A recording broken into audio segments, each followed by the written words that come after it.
hayron bo'laman-da, mana shu domlada qancha odam bor deb o'ylaysizlar? Bordir bir 8 ta, 1000 ta.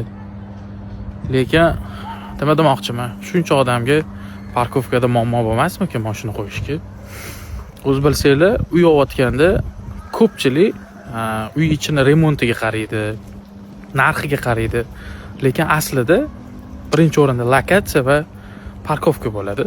Chunki mashina qo'yishga parkovka bo'lsa, uyda bemalol dam olayotganingizda yoki uxlayotganingizda ko'nglingiz xotirjam bo'ladi. Bu bilan nima demoqchiman?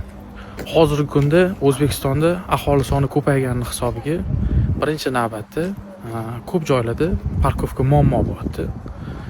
O'shaning uchun yo'qotganda har doim birinchi o'rinda parkovkaga qaranglar. O'shanda keyinchalik uylarni sotayotganinglarda ham, uy joylarni kengaytirayotganinglarda sotishga ham qiynalmaysizlar.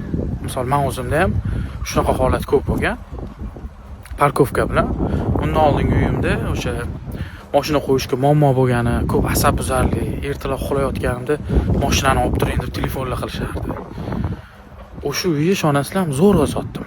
Mana hozir endi mana parkovka, mashina qo'yishga bemalol joylar bor.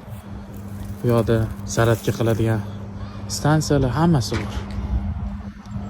Shunaqa gaplar.